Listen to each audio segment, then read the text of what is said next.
Hey, Prolife Jen, welcome to this new episode of Explicitly Prolife Podcast. I'm your host, Kristan Hawkins. Today, we have a very well-known guest. If you're on social media, I'm sure you've heard or watched a video featuring our guest. So I want to jump right in and hopefully start this conversation that will be beneficial to you as you're having conversations online, on campuses, to change hearts and minds against the violence of abortion. Welcome, Witt. Hey, thank you so much for having me. Appreciate it. Yeah, thanks for finding the time to talk with us. I love your content on social media. I'm always trying to watch it or share it.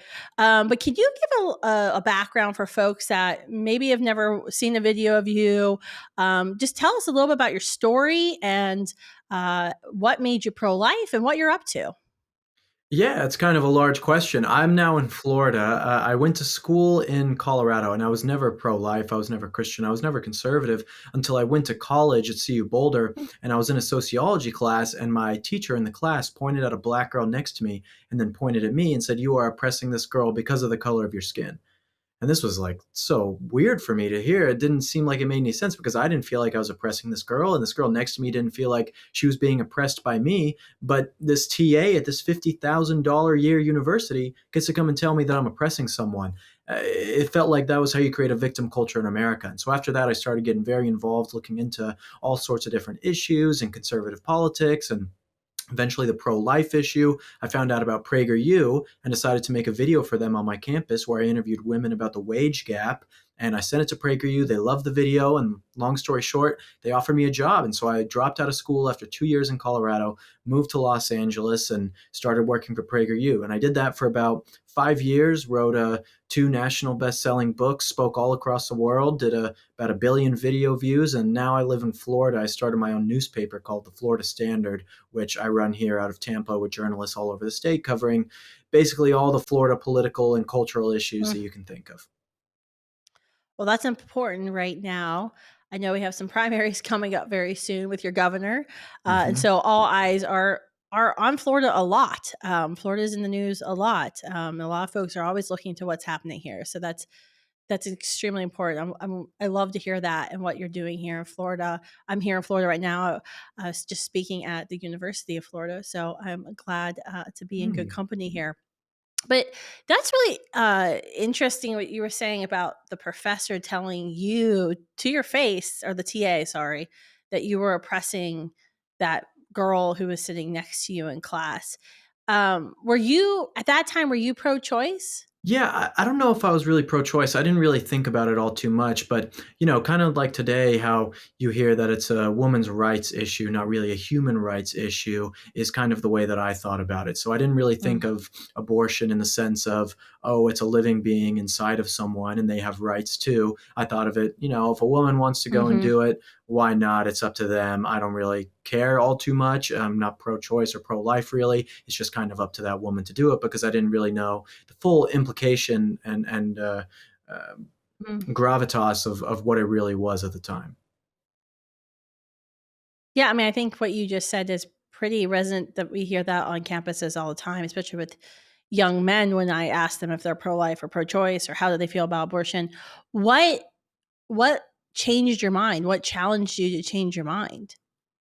I think at first because I became a conservative before I ever became a Christian, and so then obviously my Christian faith over the last 2 years, once I got saved, really influenced a lot of my being pro life. But before that, a lot of it just came down to the science, the literature, the essence of what it really is. I mean, there's no denying that life begins at conception. I mean, it's just the way of the world. It's just the way that nature works. So if you believe and know that it truly is a life at that point, then like any other life, then it should be protected, especially when this life is innocent and hasn't done anything to anyone. It is alive in the womb, and there's no one else who's looking out for it. It seems like there should be people who should be looking out for this. And when I realized that it was actually a life, there really wasn't any other choice but to say there's a sanctity to life and we should try and protect it. When you kind of said you became conservative first, then you became a Christian, then you became pro-life.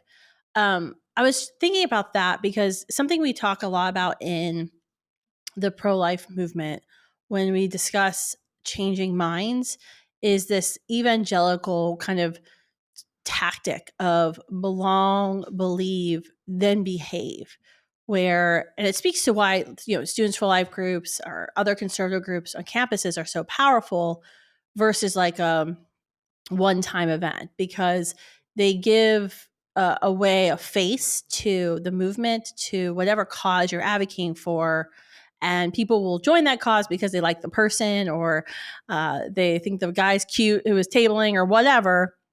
But then that gives them enough of that, a pause to actually listen to the arguments that are being made. Do you feel like, once you sort of started having this awakening to just the broader conservative movement, then you found yourself more, I guess, open to hearing the pro-life, defense, the apologetics of the pro-life movement? Yeah, definitely. I mean, it was all over the place. Many of the most conservative people are also very staunchly pro-life, and I think that's kind of how it started. But now that I've gotten, I've been doing this for 7, 8 years in this conservative world, and being a part of it, and making videos and speaking and being in tune with all these groups and connections and all this kind of stuff. And I can tell you that it actually makes me more cynical about conservatives and Republicans when it comes to being pro-life, because so many of these people will talk the talk but not actually walk the walk. I mean, you had former President Donald Trump in that Meet the Press interview a couple months ago say that the Florida 6-week ban was horrible, Mm, and that he was looking for a way to make Democrats and Republicans like him. I mean, when it comes to fighting against evil, when fighting for life, your number one concern should not be making people mm, like you. Your number one concern should be doing what is right, having integrity, doing what you are supposed to do. I mean, I don't even think that DeSantis went far mm, enough with a 6-week ban in Florida. I mean, it should be all the way. Now, look, I'm not a politician. I know these things aren't completely popular across the board to say let's just flat out ban abortion, but mm, the fact that we've gotten so weak on it, and so we've capitulated so much about it, shows just how weak we are about it as a party, and how willing we are to sacrifice the truth and our values to gain a big tent, or to appease people, or to get votes or money or yeah. any of these kind of things. And it's really, it makes me incredibly cynical about the political world and conservatives, Republicans in general. You and me both. I Yeah. mean, I think you're right on, because even think, the stupid statement that President Trump made about, I'm going to make everyone happy. Well, clearly you haven't had a conversation with a abortion supporter, because there's nothing you can do short of saying you want abortion to be legal in all 9 months, taxpayer funded, no questions asked. That's going to make Planned Parenthood happy. That's what they want.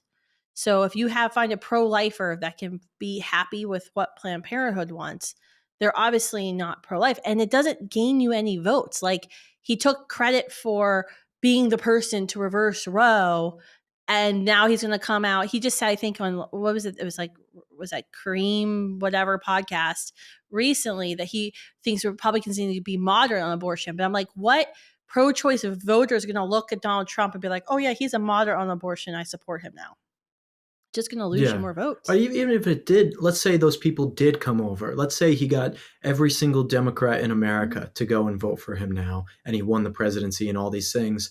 It doesn't matter, because that's, if that's what we're fighting for getting someone elected who doesn't actually fight for the issues that we believe in, and that are not just that we believe in. It's not just because I believe in it, you believe in it, and we have the right opinion because we say so. No, these are the objective truths about the Mm, situation. And so if we elect someone who doesn't believe in those same objective truths, which is really not just Donald Trump, it is any Republican politician across the board, really, who doesn't want a zero ban on abortion. If like we elect these people and mm, we demand nothing from them, and so it doesn't really matter if they win if they don't do the things that they're supposed to do. I get that it's very difficult. I get that it is very hard in the American political system right now. These things are virtually impossible to do, to make these things happen. But that it's that way because we have ceded so much ground to people and said that we will find common ground with them, when the other side will not find common ground with us ever. It is always us on the back foot saying we will find common ground with you, but never them saying, oh, we'll find common ground with you though. And that's why we've lost so much ground over and over right. and over again. If we keep doing that, we're truly lost, and this is why we become so weak. So do you think, abortion is why Republicans didn't see their red wave in 2022 that they all were hoping for? No, not at all. I don't think it has to do with abortion whatsoever. I mean, polling will show that you have at least half of the country who is pro-life. And even looking at women, it might even be more than that Mhm. from latest numbers. But I remember looking, and it was about that. I don't think it had anything to do with that. I think that it was conservatives and Republicans gave no real sense of meaning to people. They gave no sense of purpose of life. There wasn't anything in there that made me want to say, "Wow, I'm going to vote for this Republican and they're going to change my life. They're going to make everything better." I mean, just thinking 20 years in my life, I'm only 27 years old, but thinking 15, 20 years, I can't think of one thing that a Republican in office, other than Donald Trump when he was president and DeSantis when he's been governor here in Florida, I can't think of one Republican in my life who has done anything that has made my life better. There's not one Republican in Congress. I'm sitting here Mm, thinking, oh, thank God for this, for Mitch McConnell and Kevin McCarthy. They just absolutely changed my life. People realize that this stuff is a business. So much of it is nonsense, and they don't actually mm, fight for the values that are, again, objectively true, that these people know to be true, but don't fight for because they're weak and lazy. And so I think that's why people didn't come out and vote. You have the left, you have the other side, which comes and yeah, gives people a real purpose of life, even though it's a totally distorted, wrong, disgusting, horrible purpose of life with this new religion of leftism. It is still something that says, okay, you are a part of this group, or you're not a part of this group, or you can fight for this group. That's what it gives them. And then they have this meaning in their lives, this false sense of meaning, but at least it gives them meaning. For conservatives and Republicans, we give no sense of meaning in the GOP establishment. Why would I go? mm. I had no want to go and vote for any of these people in 2022. I went and voted for DeSantis. I mean, because in Florida, he had a landslide victory, and there's a reason for that because people in Florida felt their lives actually get better. But across the country, no, people just had no sense of connection with the message that these people were pushing, and I honestly I can't blame them. So, well, I agree with everything you've been saying here. But as we think about 2024, what do you think the GOP's message to America, especially younger voters, needs to be beyond "we're not Joe Biden"? Yes, definitely not just for Joe Biden. First of all, I think a lot of the GOP, like you go and watch so many of the cable news conservative programs and the podcasters, they're all talking about Joe Biden. But I can tell you, young people aren't too focused on Joe Biden. And obviously, in his senile old age, he's not the one pulling the strings and running the show. So we need a better message than just Joe Biden sucks. What we need of the message is something that gives hope to young Americans, something that will actually give their life meaning. And that is obviously the truth of God, but it is more than that. It is about, family values. It is about building community. It is about bringing back beauty into our lives and heralding things that are good and pushing the truth up to above anything else. And I know these kind of sound like grandiose ideas and not super Aspirational. tangible aspirations, but in reality these are the most important things in our life. And to say that, oh, we should really be focused on taxes and policy of national security to get people to want to get into politics, I get that those things are important, but there's things in life that are more important that can be used in these other avenues if we would just give them a chance. Mm, And I think that our political system has become such a business, such a people know that they can take something from it, extract some sort of power or money or celebrity from it, and that is what has gone wrong. And so I think that we need to give people in this country a message of goodness, a message of hope, that we are the people who want to actually come and help you out of the nihilism and the low self-esteem and the anxiety and the debt, all these kind of things that you are in right now, and actually fix the problems. mm. Have you seen any particular candidates on the Republican side offer this type of messaging that you're excited by? No, I have not, which is okay, I guess. Obviously, there's not going to be some perfect candidate, and I don't mean to come here and say that I have some perfect solution. If everyone just did what I'm saying, then we'd be way better off. But I think that DeSantis has done a good job, at least here in Florida. I feel like that's why so many people have moved here. We now have 600,000 more registered Republicans than Democrats, when just a few years ago it was 300,000 more registered Democrats than Republicans. It's completely flipped, and that's an amazing thing. And I think obviously Trump has done so much of that in the past for, excuse me, for people. I mean, look at 2016. I mean, he changed the world. He upended all sorts of things that people never thought possible because of what he said and did. But it just doesn't seem like he's the same Trump now as he was back then. And of course, none of the other candidates have really any sort of horse in the game, and are doing anything I find admirable, really, in many respects at all. So I would say it's between those two, in my opinion. But no one's looking all that close to, I think, still the right vision of America and the future of humanity in this country. Yeah, I would definitely agree with you. It's between, Trump and DeSantis. And that's kind of, we've been pulling the pro life generation every month to kind of get kind of finger on the pulse of where folks are, who are they following. And DeSantis has been like winning almost every single month. I think, especially with younger pro lifers, a lot of them are very much attracted to his campaign, his messaging, the promises, the fact that he signed, the heartbeat law into the heartbeat bill into law here in Florida.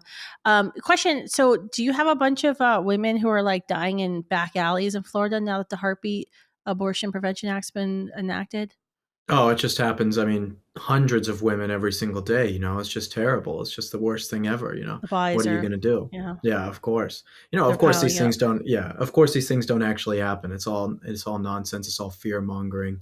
That's what they want to do. They want to tell you that all these women are going to die, and it's going to be terrible, and the complications are going to happen, and there's going to be all these abortions that don't take place, and the woman's going to die because they couldn't do an abortion. These things that they always bring up. But of course, none of it's true, and Florida is doing just fine, just like many of the other states are doing just fine with the restrictions that they've placed on it as well. Yeah, in fact, I was actually at the University of Florida earlier, and students were telling me this, that women were dying. A lot of women were dying because of these restrictive Republican laws. But shockingly, when I asked them to pull up an article, a news article of one of these women dying of back alley abortions, no one could find one. And sadly, we know even in the very restrictive states, Arkansas and Oklahoma and Texas, you can get chemical abortion drugs are being illegally shipped over state borders right now. Those are extremely dangerous. So she still has access to abortion. She has access to an unsafe, dangerous abortion, and you're still not seeing women die of back alley abortions. And it's like this boogeyman myth of that. Why that's why we need to keep all abortions legal, all 1 million plus abortions legal a year, for this myth that is just that. Even Bernard Nathanson, the co-founder of NARAL Pro Choice America, admitted that, and as part of their press campaign to get Americans on board with supporting legal abortion. Hey, Pro Life Jen. Ever wonder how the impossible happens? How pro-life Americans persevered for 50 years until miraculously Roe versus Wade was overruled? How we even determined a winning play? Ever wonder what we're going to do next in the pro-life movement, or what we must do next in the pro-life movement? Join us for the 2024 National Pro-Life Summit this January in Washington, D.C., the day after the National Pro-Life March, and you will learn how to do the impossible. We're going to make abortion unthinkable and unavailable throughout our land and forever change our world, one life at a time. Hurry up. Seats are limited. We will sell out. So register now at prolifesummit.com. I want to jump gears a little bit from the political, though. I want to ask you kind of your thought. I often get this question a lot by young men. So I thought I'd take advantage of having you on the podcast today. What's your advice to guys to empower them to stand for life? The polling is very clear. More than 70, almost 80% of women say that they felt pressure by their partner to have an abortion. Yet our young men are told, shut up, sit down. If you're pro-choice, you're allowed to have an opinion, but not if you're pro-life. Of course. Yeah, I think it really comes down to just a different way of looking at your life. Kind of what we were talking about before about the nihilism and the no sense Mm, of meaning and all of that. I think that's even more prevalent in young men than it is in young women today in America. And part of this stems from the fact that young men are not mm, challenged really whatsoever in America. Their lives are fairly easy and straightforward. They answer emails all day in some urban city and go to the same bars as everyone else. And of course, the the casual hookup culture and those kind of things, which leads to many of these types of abortions and all of that. I think what young men need to realize now is that your life is supposed to be difficult. Your life is supposed to be hard. It's not supposed to be easy. If you want to just continue to make easy decisions, lazy decisions, and live this kind of life that is free of any sort of hardship or heartache, that's fine for you to do so, but it is not a life worth living. A life worth living means making sacrifice, making tough decisions, Mhm. doing the hard things, even when you know that it's not going to be easy, and being strong on the life issue when it comes to a living human inside of the womb is a very difficult thing to do. I'm not going to come here and say that it's just a matter of a fact and everyone's going to just be able to come and say it out loud and it's going to be so easy for people. No, it's going to be very difficult, and especially even more difficult to not just say it but to live it and to do it. That is Right. very, very hard. And so I know that there's a lot of pressures from people around you. Might be pressures from the partner that you're with, or just pressures from yourself feeling like you want to be a part of some group, or any of these kind of things, or just have it be an easier life. But a hard life where you have to make tough decisions that are the right decisions is the only life that is worth living. Mm. I love that message because I was on campus, as I mentioned earlier, and I had a young woman who I had about 20, 30 minute conversation with who went through all the justifications for abortion. We talked about when does human life begin. We talked about science. She wouldn't acknowledge that science was clear on when human life began. She said, "Fine, if you want to choose to believe that, that's fine."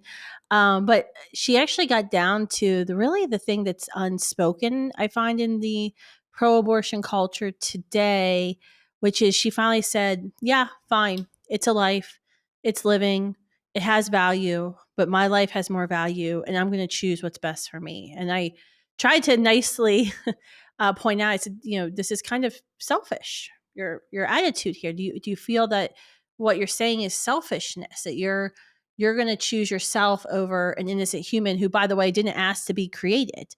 That is here because of an action you took.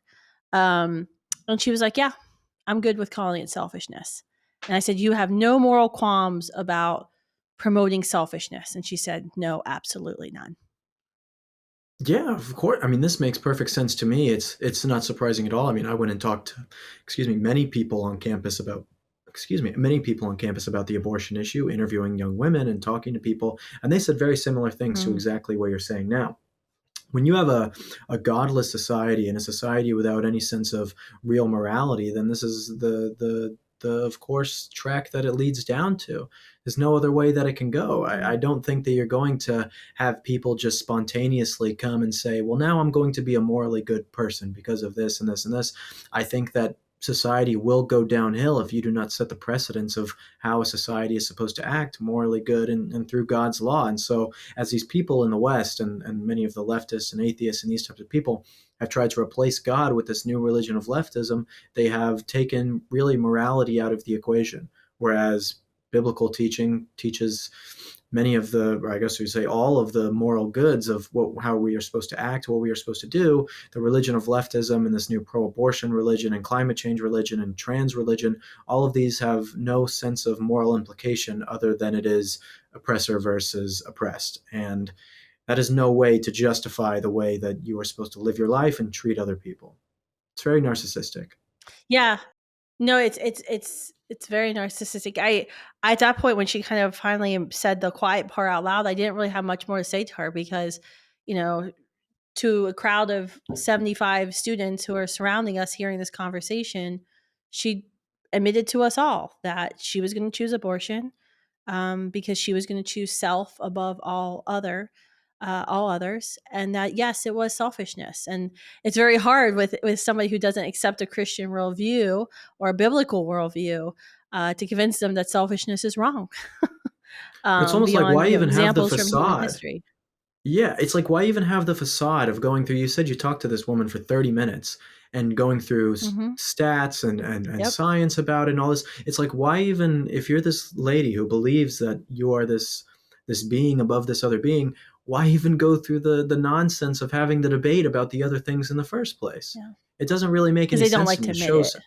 Yeah, of course. Yeah, it shows how backwards really the whole debate and argument is with these people, and that it's not standing on any sort of reality or moral framework. It is merely what will please me, what is good for me, and I will go with it. Whatever I can latch onto in this conversation that is going to make me right, I'm going to do it.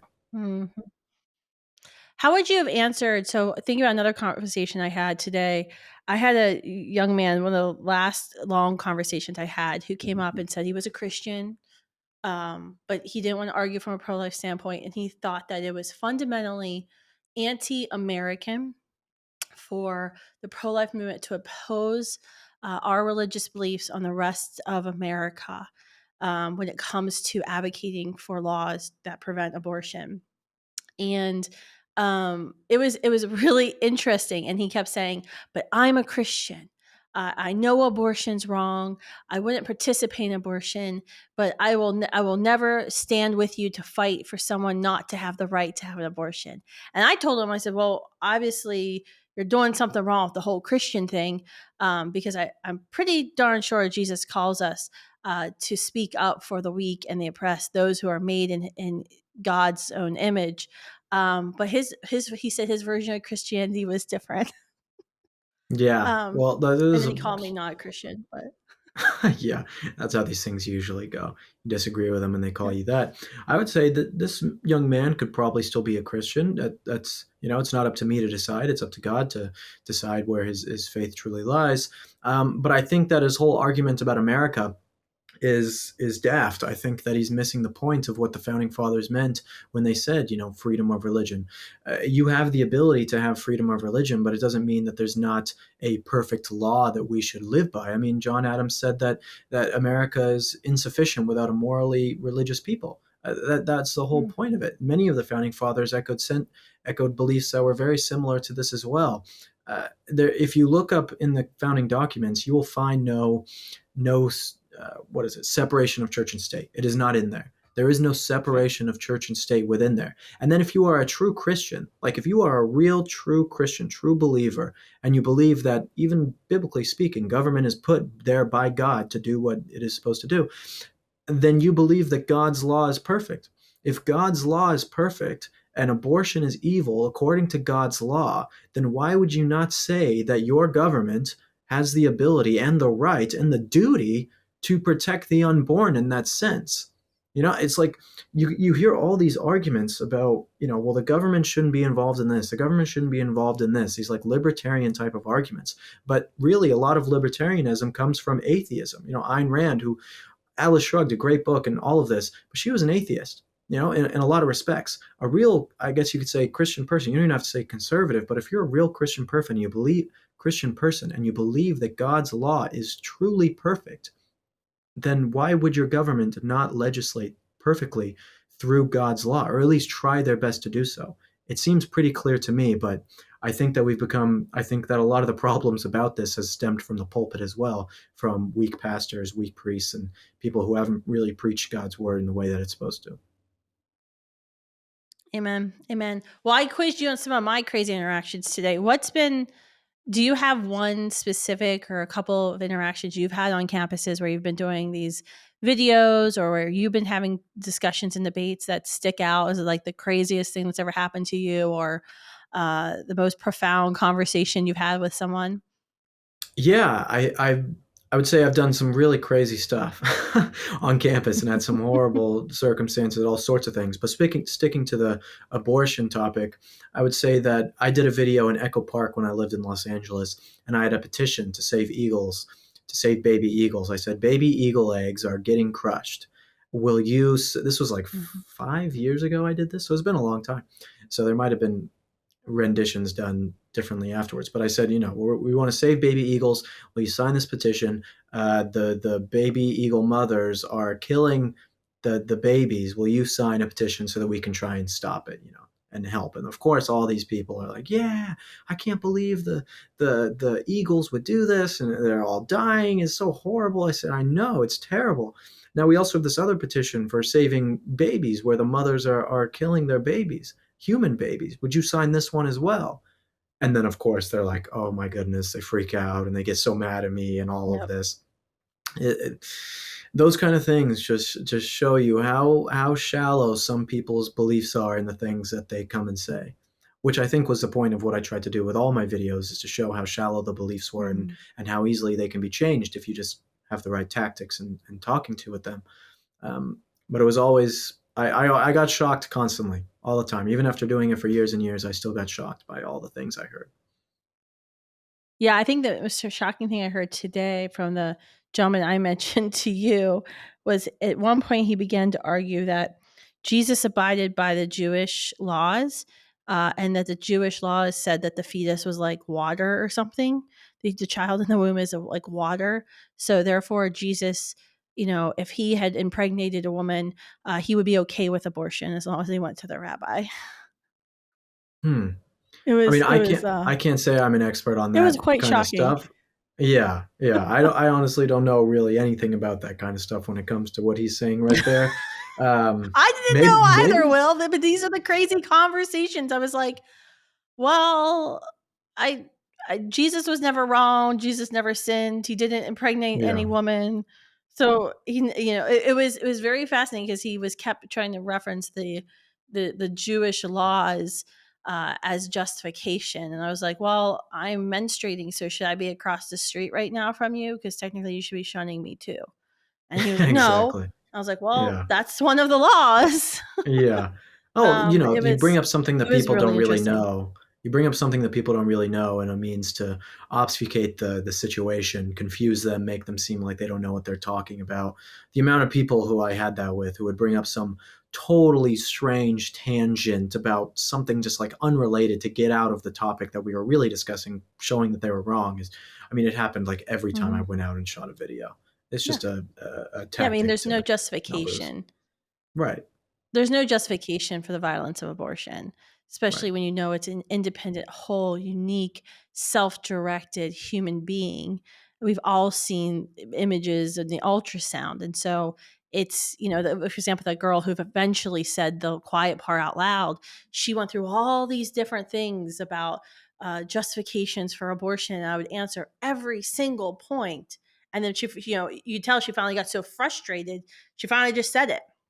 It doesn't matter. It doesn't matter the science that you give me. It doesn't matter because it's about me. And I think that's so sad. Well, you're the keynote of the National Pro Life Summit that's coming up here in not too long, in a couple of weeks. I'm super excited to have you at our National Pro Life Summit. Sold out. Wow. You're going to be speaking in front of, I think, 2,000, mostly young pro life generation members, but it's pro lifers of all ages will be there, of course.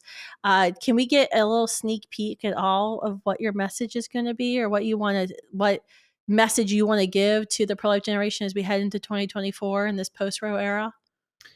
Wow, I can't say that I've thought too much about my speech yet in terms of writing it or You're like exactly what me, I'm gonna Will. talk. Yeah, I can't remember the last time that I wrote a speech. I don't write my speeches. I just write out, if I have some bullets, then I'll write out maybe half a sticky note of bullets, or one of those hotel things, and kind of just go from the heart like that. That's how it is for me.